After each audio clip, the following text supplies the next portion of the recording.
Welcome to Ulua. You live, you work, you art. Hi, I'm Karen from Ulua. You live, you work, you art. And this is the very first episode, but before we start, Disclaimer time. I want to tell you that this is a special edition because I think it will be longer than usual or than the next episodes that are coming soon. So please be patient. You will also find that it's a lot of me, which I don't normally like, but because this is a personal retrospective for what has been going on in 2024, so expect a little bit about the me. I wanted to take this out of my chest because this is an experience I've been having, but I want to give it a closure, so I hope this will not trespass into the following episodes, or maybe in little doses because it's actually what I've lived, so I cannot take that off from me. But yeah, I want to take all the learnings that I had during this year of complications, I would say, and I hope that might help you in your own life in some way, especially if you are having some problems, like I know many people are. Maybe you can find in my experience some way for yourself to cope with the things you are going through. So I think that's huge when you find something that can help you with the situation you're living, because it happened also for me. I listened to other podcasts where people tell about their experiences, and so a tip from here and a tip from there, and everything was counting. Having said that, I also, while I was doing my personal retrospective for myself, just thinking about all the things that had happened and the learnings I've been having, I also compiled a template. If you have never run a retrospective for yourself, maybe this can be useful, and I will be leaving the link in the description, so you can download it. You can take it for free, but if you like, you can also leave a tip. That's completely up to you, no strings attached. So yeah, I hope these things help you, and as I said, please be patient with me. But if you don't like it, if you don't like this episode, just go on with your life, and please give it a chance. Give this podcast a chance for the next episode, maybe. Thank you for being here, and I will start with my retrospective. Now back to your episode. I started this year thinking I would never be able to walk again, that I would spend the rest of my life in a wheelchair. So that is why I call this year the year of the phoenix, the year of the rebirth. And I can also associate this year with some songs, with two songs specifically. For example, Believer from Imagine Dragons. That's why the name of this episode is called Believer. Because I was in so much pain, and I think pain made me a believer. So that's nice. And the other song that it was actually the one that kept me going day after day. It's called My Gin Tonic, like the beverage. And it's from Andres Calamaro, who is an Argentinian singer. And specifically, he has a part in the song when he says, hay días para quedarse a mirar, hay días en que hay poco para ver, hay días sospechosamente light, hay un deseo que pido siempre que pasa un tren. Sorry for my bad singing in Spanish, but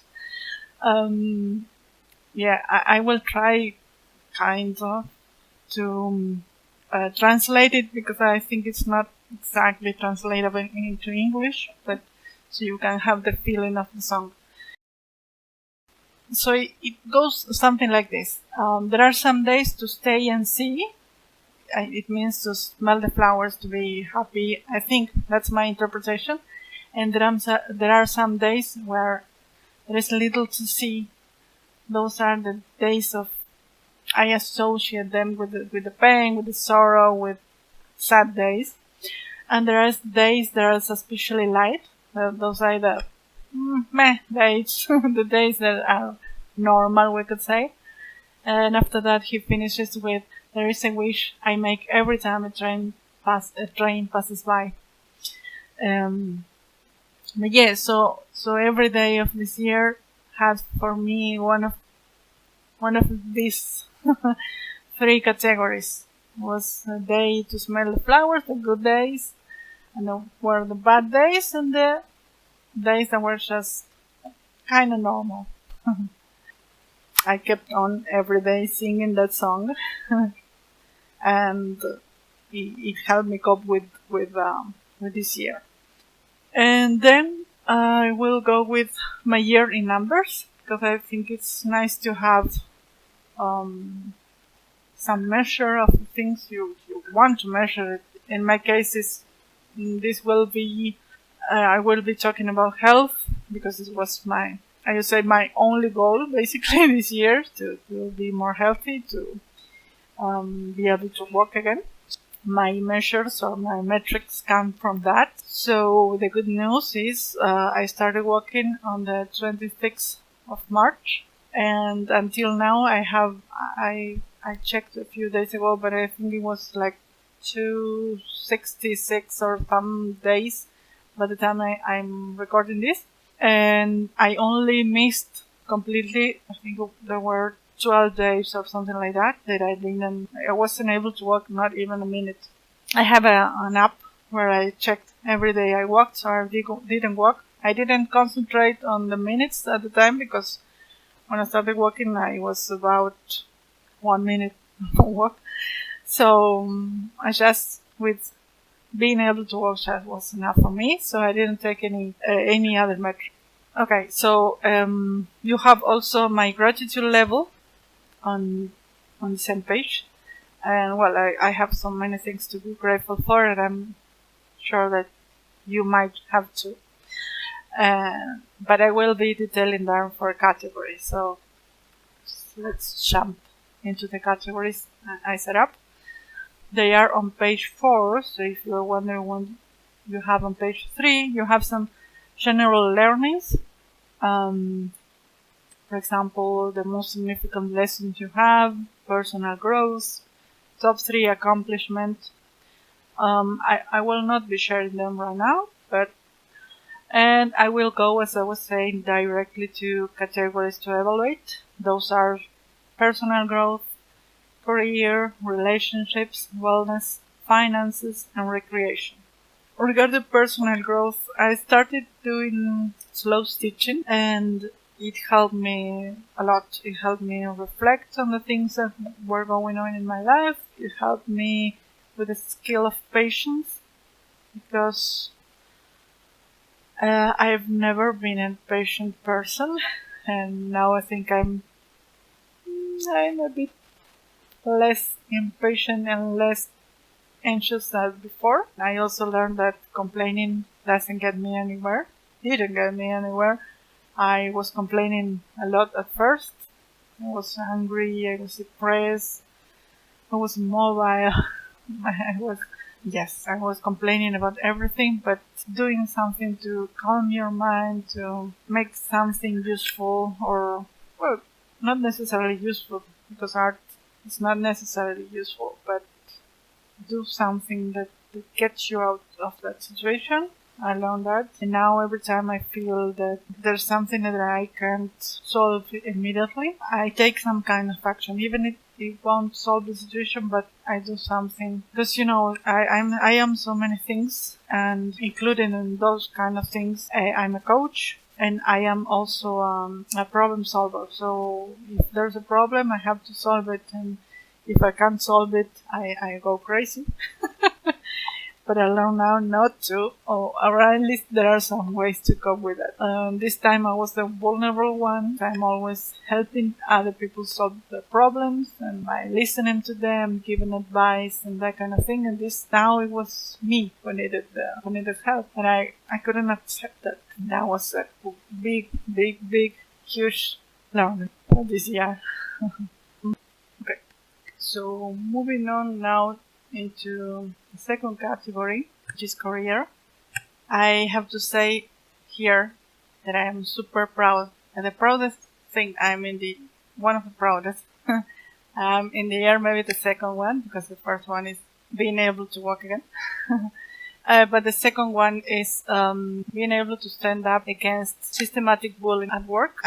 to give you some context, here in Argentina there have been several years of difficulties, also for companies or for individuals, for almost everyone here in Argentina, and I think I'll talk a little bit more when we talk about finances. But regarding work, it was not a good time for anyone who was in that job. So the bosses started to bully us, the employees. It was not just me; it was several people. We were several people that we know about each other, and we know about this systematic bullying because they were trying to get us to quit from the shop. Some of my colleagues, my coworkers, could go away because they found another job, and I was in the lookout for, I think, at least 1 year. I have been on the lookout for a new job, even though I had clients with them, but I didn't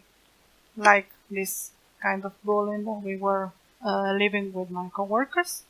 However, I was still looking, and so some of my other coworkers were laid off, and I was the last one to be fired that I know from the job. So I'm super proud of having been able to stand up against the bully because they were starting to, they wanted to wear us out, but our clients loved us. So there were no arguments just to do that.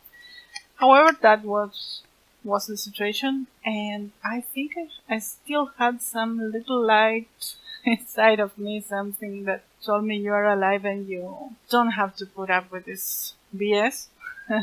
And yeah, that's why I'm proud.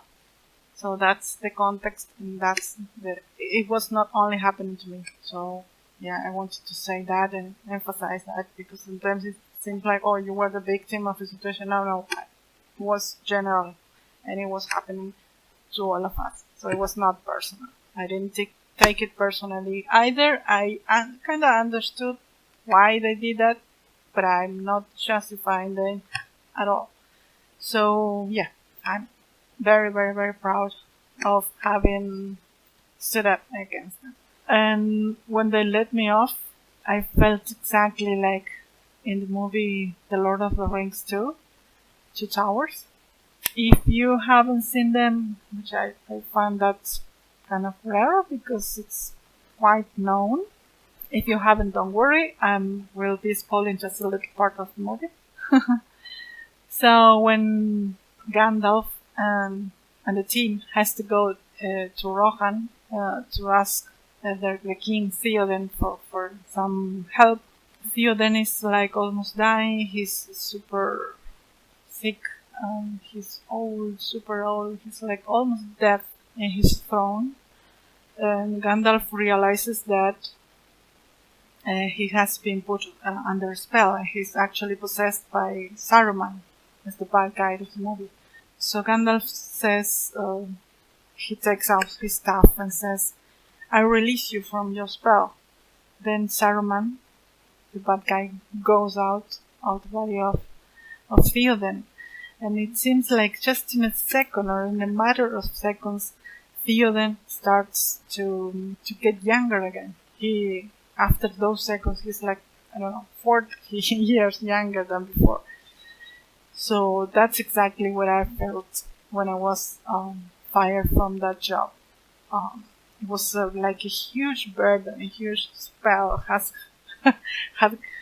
been cast out of me. So yeah, I'm happy and super proud of having done that because you don't have to put up with uncompassionate, unempathetic, you just don't have to. And though I had been on the lookout for other jobs during that time, I wasn't really in the mental or physical energy to start up something new because it takes time, and I also want to be, that's another thing that I haven't fully been able to eradicate from me because I think that's just a foundational part of me, that I am a perfectionist and I always want to give the extra mile. So well, but that's on me.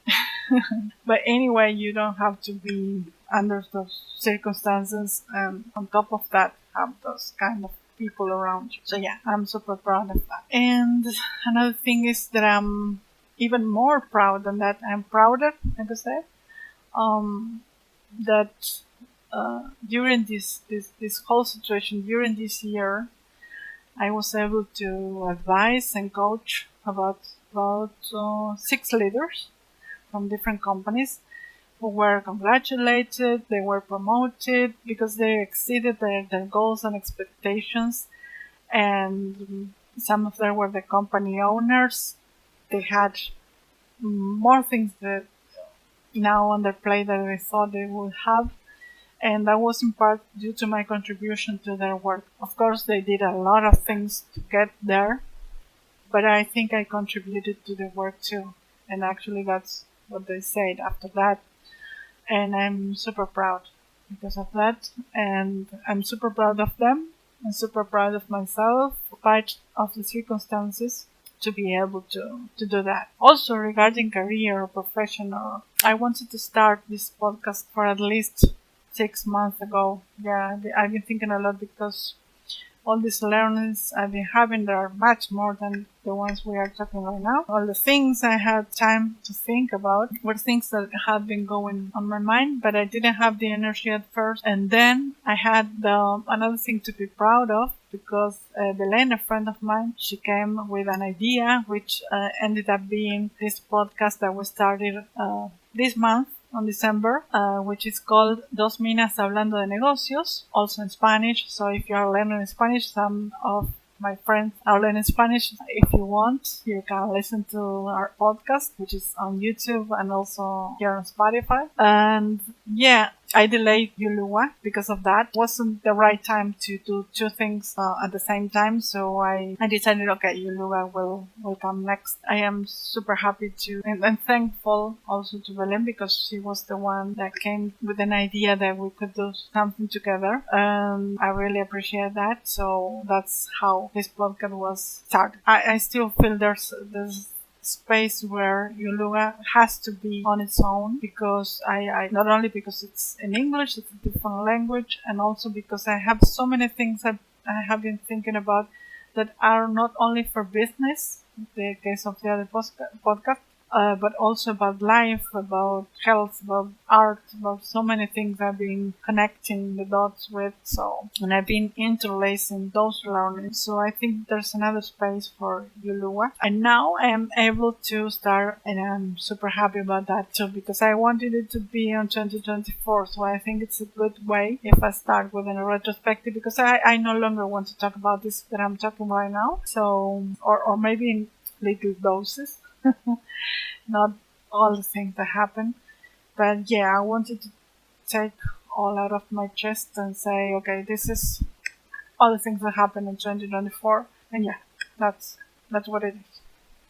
So moving on to relationships. Here is where most of the things I'm grateful for come, which are relationships. Well, my partner, I have nothing but to be super thankful, and I feel amazingly grateful towards him because he has been my crutch during these years, these terrifying times, and I don't know what I would have done without him. So, well, he takes most of the things, but also, well, my cat, Luna, she's sleeping right there, super cozy. Because she was also every day on top of me or looking at me or was just petting her was a joy. So yeah, I'm super grateful for my family. And other things, of course, I'm also grateful for my friends, the ones remaining. Is these times of things that you realize that some people have to go from your life. Some people go by themselves. Some you have to let go or kick out of your life. Yeah, that sounds harsh, but it's reality. So, fortunately, most of my friends are actually compassionate and empathic, and I think I'm super lucky to have them in my life. They gave me the space for me to be okay before we met. For example, as I said at first, during the first part of the year, I was really angry and sometimes I was depressed. All the things that happen when you have chronic pain that I think kind of natural. I don't know if natural, but that's how I felt. These friends said to me, okay, all of them said something like, okay, I know you're hurting. I know maybe I can't completely relate to what's happening to you, but know that whenever you want to talk, I'm here. Just call me or we'll go for a coffee or whatever you feel like, even if you want just 5 minutes. So they were really supportive. They weren't bothering me with, are you feeling okay? Oh, but actually these were the friends that had to go. The ones that were saying things like, oh, you for sure you have something to learn because this happens to people that have something to learn, or because you deserve this. You deserve this because you have something to learn and things like that. It was like zero empathy, zero compassion. Those were the friends that are gone. So yeah, most of my friends were really kind, and I thank them personally because I don't know. It was like 9 or 10 months since I hadn't seen them. When I finally had the mental energy, the physical energy to get up and say, hey, we can meet for a coffee for 2 hours, something like that. So thank you to them, and I know who they are because I have already said to them. And also during this time I was not my best self, even though I tried to. I know I wasn't. It's okay, but so yeah, I also in the end I gave me myself permission to not be my best self. I'm back, baby. So I'm back and renewed. I'm a new one.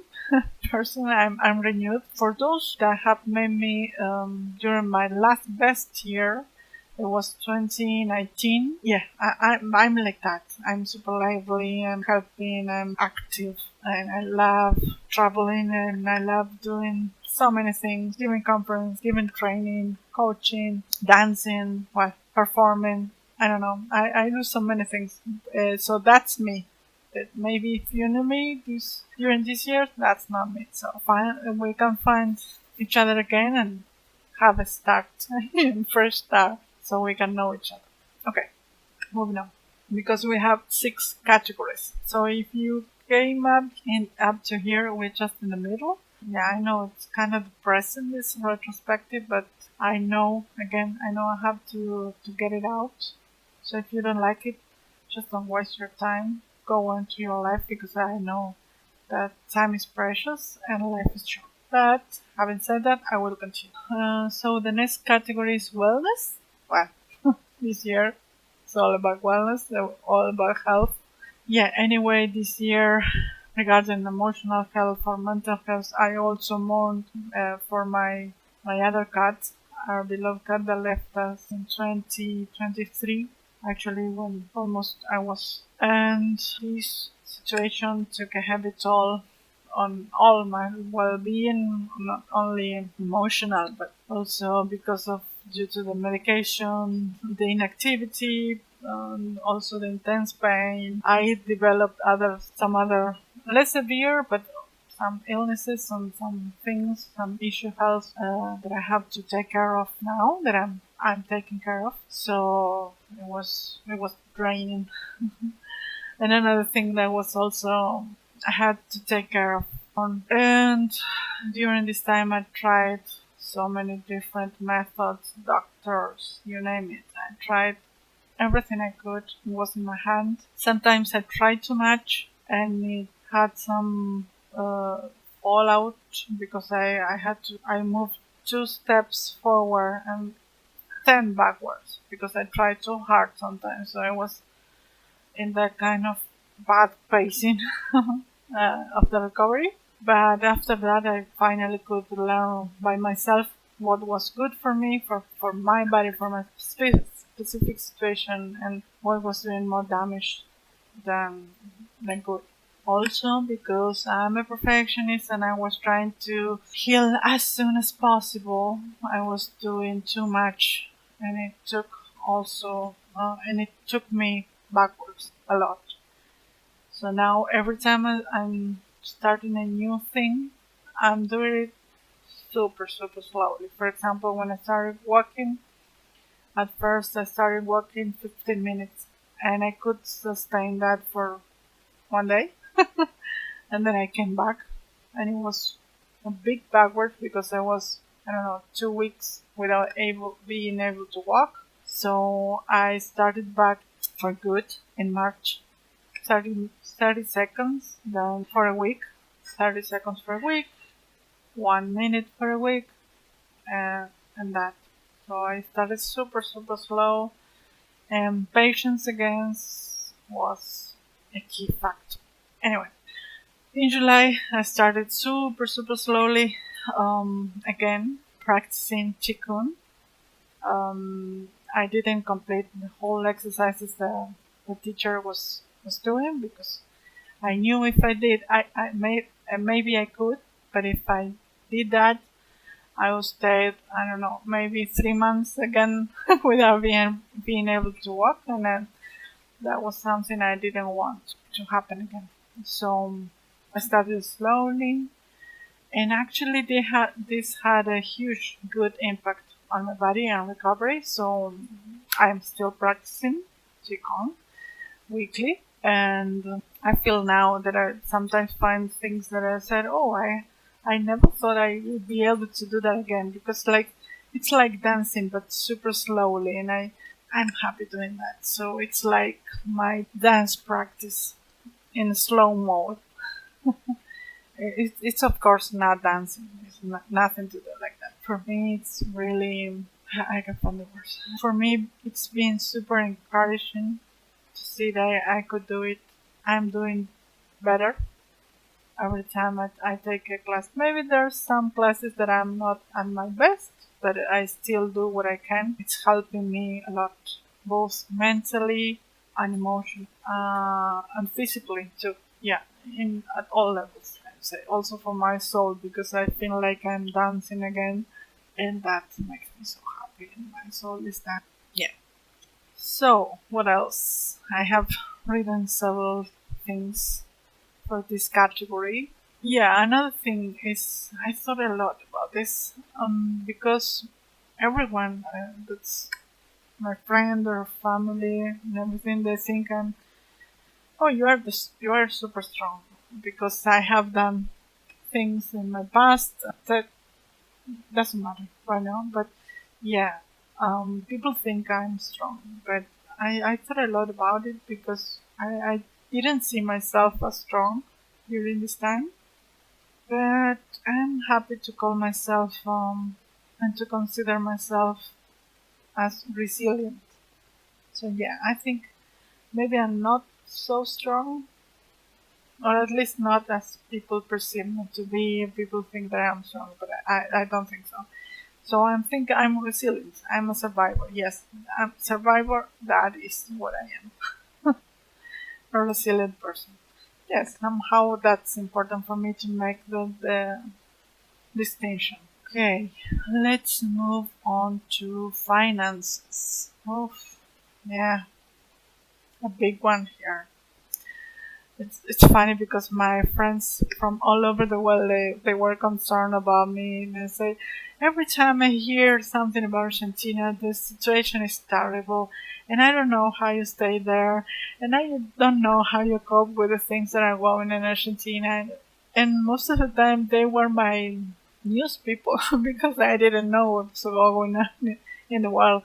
Of course, I knew that the economic situation was bad because I was living it, and everything you wanted to buy or everything was super high. And during 2023, we had an inflation of 500 at least, and it still is going on. Not that much, but every time you go out or you have to buy something, I don't go out that much, but every time you have to buy something, it's been double the price. So yeah, even though this year has been a little lighter, uh, then I had no job, and salaries have been stuck for 2 years. So yeah, it was really, my finances were severely hit by the economic situation here in Argentina.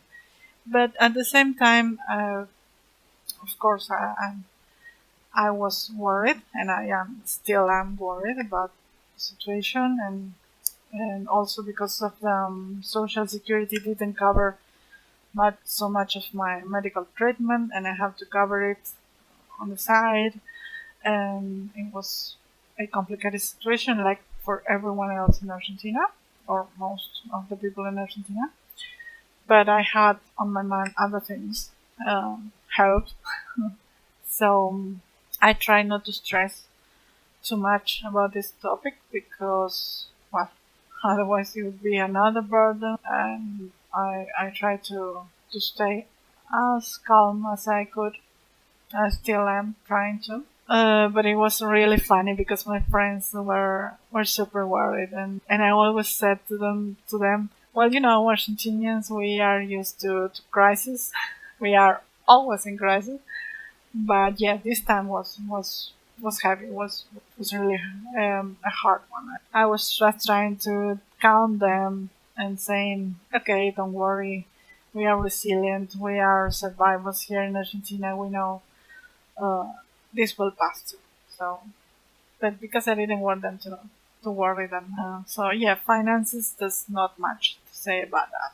And then recreation, that's the final category, and I associate it with art and with the fun things because I know it's been like kind of depressing this part of the podcast, and especially that's one of the very first episodes I'm airing.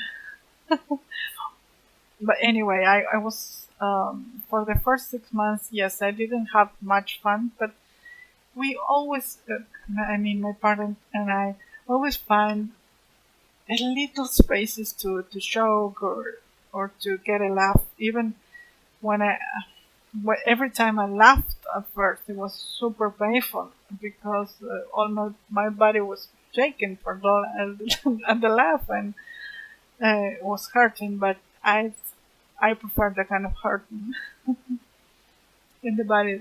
Even if it was super painful, I rather be laughing than crying. And yeah, we did stupid jokes about. I joked a lot about me being so stiff walking when I could walk again, and I don't know, stupid jokes that kept me going. And recently, when I still I still do this joke, so I think I can share. When there are some days that are still the days that are kind of sad, the days when there's not much to see, as the song says. Um, when, for example, I'm walking on.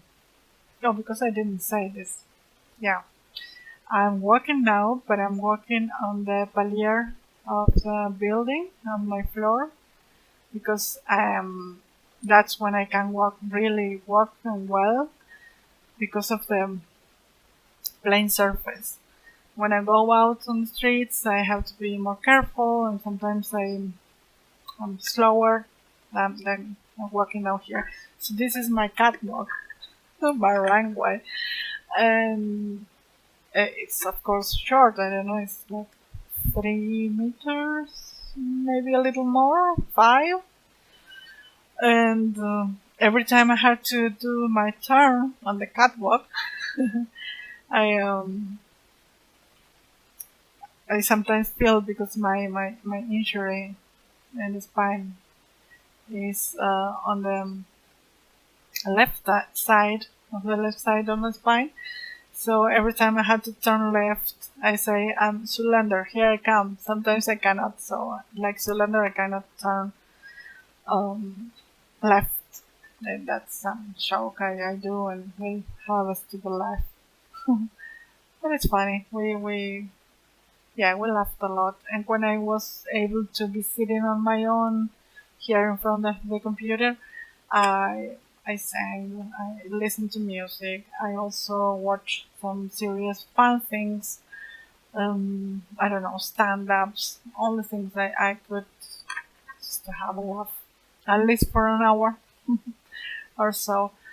Um, and I even wrote, I don't know if I should say this, but when I was the most angry with some things that were going on in my life, I wrote some kind of stand-up comedy, a piece, a little piece on the things that were going on in a funny way, in a humorous way. And I consider humor and fun art because there's also an art in making people laugh. So and that's why I miss so much my acting classes. Um, but we will go back sometime soon. Yeah, I think. Um, and yeah, and another thing about art is the when I could do some movements with my arms, because that was another thing that I couldn't move my head that much, because when you have a spine injury, it's difficult to look even to the sides and to move your arms, because well, I found out a lot about our body, how it works. I always thought my body was just, even though I danced and I performed and I was doing things with my body, taking acting classes and that kind of thing, I never thought really of my body or how it functioned. And when you extend your arms, you're also using your spine. So, well, that also hurt at first. But when I was able to do those movements, so move my arms, my head, and I started embroidering, I started crocheting again, I started doing media projects, mixed media projects, and and finally I started also drawing. So I'm super happy. As I always said, art is my savior. So art helps me always cope with anything bad that can happen. And I started drawing, and at first I did so many projects. Some little, some bigger. For example, my first thing that when I started embroidering, when remember that I said I slow stitching, I started with that, showing in little um, little squares with stitching and fabric and that kind of thing. And then when I had enough, I said, okay, I think this might be a good tapestry for a bedroom. So I compiled it into a tapestry, and I started doing another thing, another thing, another thing. So I want to for my house to be completely full of art now. And then when I started drawing, I had some notions on how to draw faces, so I started with that. But I realized I had to learn more, so I started watching videos on how to draw better faces. So then I started to learn more about how to draw the bodies and sketching, and I'm doing all those kind of things. I'm still learning, of course. But at first I did a lot of mandalas to color. I have so much right now, so at one point I decided to compile them, and I said, okay, I will do some coloring books, so people, if they want, can color them. And so yeah, art saving my life once again. Yeah, that was about recreation, and I'm confident I will be continuing doing more art and more things, and that's what has kept me present, and also be able to think and reflect and connect so many dots during this time. Whenever I can, I do art in any of its form: writing, painting, embroidering, crocheting, you name it. So, well, yes, those were the 6 categories.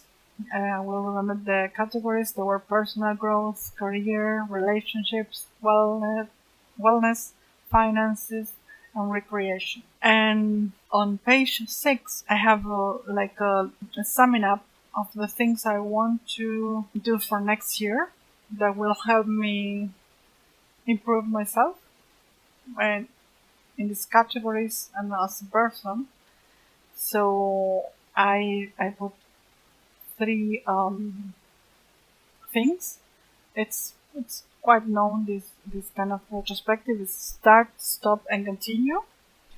So the things I want to start to do for 2025, it's well, I have actually I cannot wait until well I can, but I won't wait until 2025 because you know perfectionist, but slow perfectionist I could say. Um, I will be slowly taking again exercising. I want to exercise strength. Maybe some year in the future I will go back to doing weightlifting or maybe calisthenics. I don't know, but just now I want to start super slowly on my own, doing only just one bit of exercise besides qigong and dancing. And I want to stop um, complaining. Though I said I had almost stopped complaining, there are some things that I still complain about, and I want to stop completely because even though it's a human condition, complaining, but I don't want that in my life. So yeah, I want to do other things, and I want to do things instead of complain or just shut it, just shut my mouth and not complain. And actually, now I'm remembering that I was able to leave my complaining behind. For example, when I was living I was living for some time in Mexico, another time in Indonesia, and here in Buenos Aires, I hear everyone complaining about traffic. Well, if you have or are living in Mexico or in Indonesia, you know traffic can be really bad. Also in India, so um, here is fantastic. Traffic is fantastic. I stop complaining completely about that. So maybe I can model that into future things that I have to stop complaining or that I want to stop complaining. I don't have to, but I want to.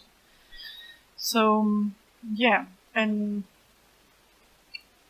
another thing I want to continue doing in my life is well art, making art, creating something beautiful every time I can.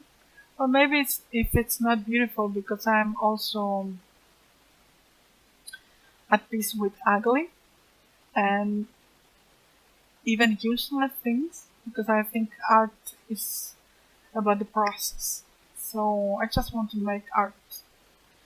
And even if it's ugly for others, it's beautiful for me because of the value of making of that process. So yeah, and continue letting go draining people, the people that drain my energy and my well-being. If someone appears with that characteristics, I want to let them go. So those are my big takes for the next year or the next weeks onwards. So yeah, thank you for listening. I know it's been again, sorry I'm saying this several times because I know it's kind of depressing this retrospective, but I just had to take it out so I can leave it behind, let go completely, and move forward. Move forward onto a renewed life. Move forward onto this rebirth where I'm sure there will be a lot of things to learn, and that learning doesn't have to be painful. Even if pain made me a believer, I think I can learn without pain. So yeah, and of course the rest of the podcast, even though it might have little doses of because it's part of my experience and I cannot avoid having lived this experience. I think um, I think yes. I have so many things to talk about. I have been thinking during this time, and that doesn't have to be exactly with this, or maybe even things that will come out from our podcast with Elen. Again, Dos Minas Hablando de Negocios, because sometimes we talk about a lot of things, but we have some limited time to talk, and I keep on thinking about the things we have said that, and maybe I can take some of the things we speak in Spanish and also give it a second thought maybe here. So yeah, welcome to the podcast. If you are here, thank you so much for listening. And I hope if it resonates, some part of these things resonates with you. I hope it's useful for you. And anyway, if nothing of this resonates with you, maybe you can still have a lot of insight for doing this retrospective for yourself about your year, your specific circumstances, and the things you went through, and what your learnings are, and what you take, and what you will take on to next year and for your new life that starts this year. So, as they say in Indonesia, terima kasih, thank you, gracias en español. So, thank you. Thank you very for being here. Bye bye. See you next time.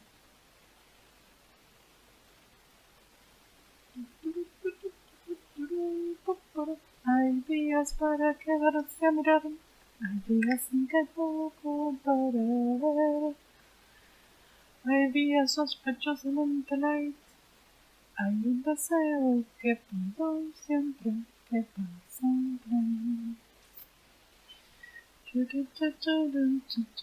Stay tuned for Uluwa's next episode.